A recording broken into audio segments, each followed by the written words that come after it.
वक्फ संशोधन बिल के खिलाफ मुजफ्फरनगर में मौलाना कल्ब जव्वाद की प्रेस कॉन्फ्रेंस। कहा, मंदिर में कोई गैर मुस्लिम का हस्तक्षेप नहीं तो वक्फ में क्यों। जनपद मुजफ्फरनगर के ग्राम तिस्सा में एक इमाम बाड़े में पहुंचे शिया मुस्लिम धर्मगुरु मौलाना कल्ब जव्वाद ने वक्फ संशोधन बिल के खिलाफ प्रेस कॉन्फ्रेंस की। उन्होंने इस बिल का बायकॉट किया और इसे मुस्लिम विरोधी बताया। उन्होंने इसकी मुखालफत में पर्चे भी छपवाकर लोगों में बंटवाए हैं ताकि लोग जागरूक हो सके और इस बिल का ज़्यादा से ज़्यादा विरोध हो। शिया धर्मगुरु मौलाना कल्ब जव्वाद ने कहा कि एक मंदिर से 4 टन सोना निकलता है। अगर सोना गरीबों में बांट दिया जाए तो सारे गरीब अमीर हो जाएंगे। और क्या कुछ कहा उन्होंने, पर्चे में लिखा है कि संविधान के खिलाफ जाकर पार्लियामेंट में वक्फ बिल 2024 पेश किया गया है जो अवकाफ को तबाह और बर्बाद करने वाला है। पूरी कौम को बेदार होने की ज़रूरत है।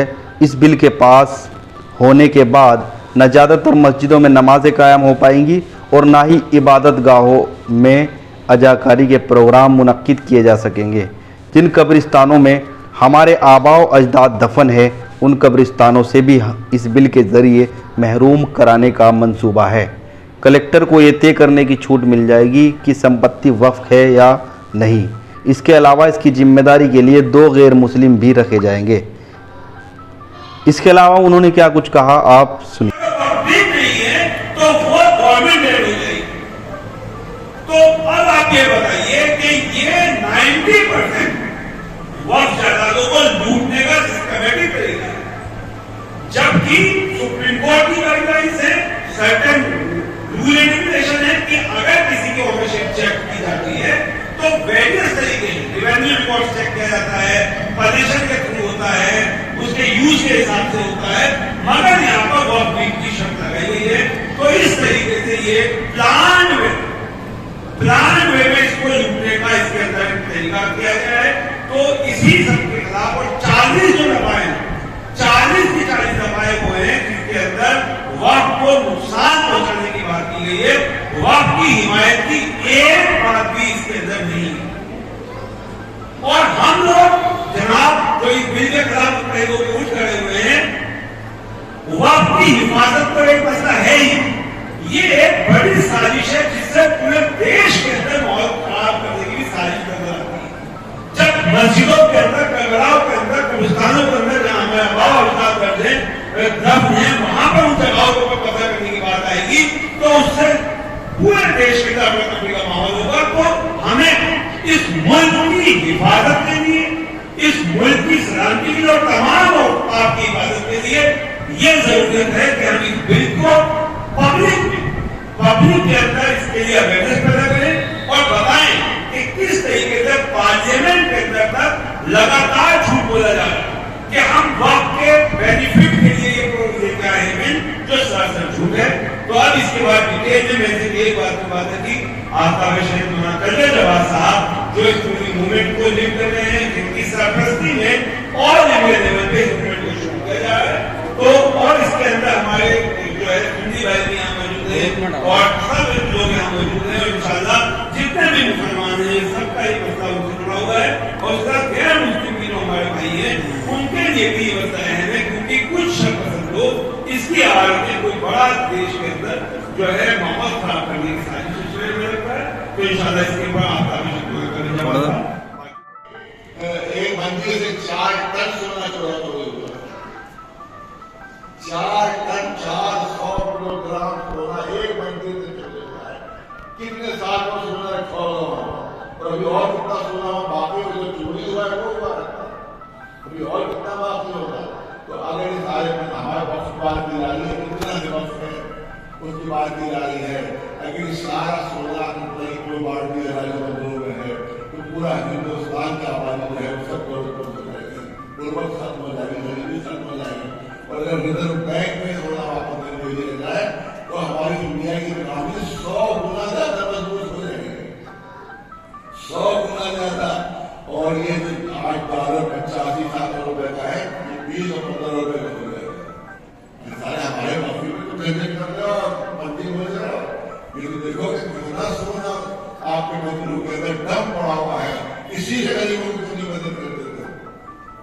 इसी से हिंदुस्तान कहाँ से कहाँ पहुंच जाएगा कि जो 500 साल से सोना वहां हजारों टन सोना है, हजारों टन सोना है जो मंदिरों के अंदर है।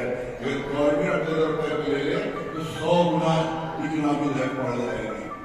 और अगर वही कोई बात किया जाए तो पूरे हिंदुस्तान के जो धन है वो सब धनवान हो जाएंगे। अगर सब आ जाए सारे हमारे छोटे थे 8 लाख एकड़ उनका है, 8 लाख एकड़ जमीन है वो वक्फ के पास है। एक बात ये कि वक्फ की मिल्कियत नहीं है, इन मुसलमानों ने दान दी है। बहुत बड़ा झूठ और मक्कारी मार्केट में की जा रही है कि वक्फ कितनी मिल्कियत है, फौज कितनी है, रेलवे कितनी है, वक्फ की एक ही मिल्कियत नहीं है। वक्फ चौकीदार है, वक्फ और आपका चौकीदार है। जैसे कोई निजी क्लियर करेंगे कि हम उनके चौकीदार हैं, उनके चौकीदार को मालिक कहा जाता है, चौकीदार को मालिक कहा जाता है, ओनर कहा जाता है। इसका मतलब बोलिए ओनर है पूरे इंडिया में चौकीदार। किसी तरह वक्फ ओनर नहीं है, चौकीदार है। सुन लीजिए चौकीदार है।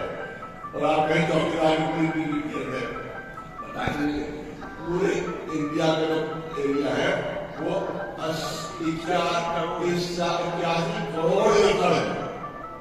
इंडिया के एरिया है 81 करोड़ एकड़ है और ये 8 लाख एकड़ से बता रहे हो। इसका मतलब है 1% से भी कम 1% का 10वां हिस्सा होता है। 20% मुसलमानों की आबादी है, उसमें 1% का 10वां हिस्सा होता है। उस पर आप जो है वो करने के लिए और इन मंदिरों में कई हजार टन सोना जो है अंदर डंप पड़ा हुआ है, जो इंडिया के रिजर्व बैंक से 100 गुना है। जो इंडिया के रिजर्व बैंक से 100 गुना ज्यादा है सोना जो बड़े बड़े मंदिरों में डंप है। अगर उसको गवर्नमेंट अपने अंडर में ले ले तो मैंने कहा कि 100 गुना ज्यादा इनामी खर्ची कर जाएगा, 100 गुना ज्यादा और हिंदुस्तान का हर गरीब जो है धन माना जाएगा। आप हर कोई समझ रहे हैं, आपको मानी कोई बात समझ रहे हैं। सरकार की मंशा खत्म कर देना होगा। इलेक्शन होना है हमको, उनको हिंदू मुसलमान में डिफरेंस पैदा करना है, उनको आपस में दबाना है। क्योंकि है बाईयूर में है बस अगर आप बस्ती में 100 साल की नमाज पढ़ रहे हैं उसको नहीं माना जाएगा। 100 साल की नमाज पढ़ा जाएगा, आप उसकी डील ले रहे हैं। कितने 200 साल पुराने वहां पढ़े डील हो भी आज वो बंद कर रहे। 200 साल पुराना कोई डॉक्यूमेंट आज बंद हो सकता है और तो है 250 साल पहले कोई कागज लिखा दो आज बंद हो। आज आपको पता है कि देश में जो चीज है वो खत्म हो गई है। 300 साल पुरानी कोई है हिंदुस्तान में इसके बाद 300 साल पुराना ताला बंद हो म्यूजियम में मिल जाएगी, म्यूजियम में मिल जाएगी, घर में नहीं मिलेगा। 300 साल पुराना ताला है और वहां एक केरला में एक मंदिर है 1400 साल पुरानी है। केरल में एक मंदिर 1400 साल पुरानी है। दीन आइए नमाज पढ़ना करना नहीं है। हिंदू अगर पूजा करे तो मंदिर माना जाता है, जैन पूजा करे मंदिर माना जाता है, सिख पूजा करे उनका मंदिर माना जाता है। लेकिन मुसलमान कहीं नमाज पढ़े तो मंदिर नहीं माना जाएगा। पहले समय कहा दिल्ली की जामी मस्जिद की बिल्डिंग भी होगी, उसके अंदर आप घर खोल दीजिएगा दिल्ली की जामी मस्जिद में, दिल्ली की जामी मस्जिद में घर खोल देगा। तो ये पूरा हिंदुस्तान को डिवाइड करने की उनकी साजिश की है, जो कि अंग्रेजों ने बड़ी साजिश की थी। आज जब अंग्रेजों ही बनाई गई थी, आज से तस्वीर जो है अंग्रेजों ने बनाई थी और आज वही तस्वीर जो है फिर हिंदुस्तान डिवाइड करने की साजिश कर रही है। ये पूरी प्लानिंग की है, सब चीजें इसकी बदलाव करते हैं और पूरा बिल वापस होना है। बिल में संशोधन नहीं होना है, बिल में संशोधन नहीं होना, उसमें संशोधन वाली कोई चीज नहीं है। पूरा बिल वापस होना होगा, पूरा बिल वापस होना होगा। ये बिल का एक भी शिक उसकी एक भी खिलाफ एक भी दफा होती है इसे बहुत फायदा पहुंचा, हर दफा उसकी होती है इसे बहुत बर्बाद होता है। ये हमारा कहना है।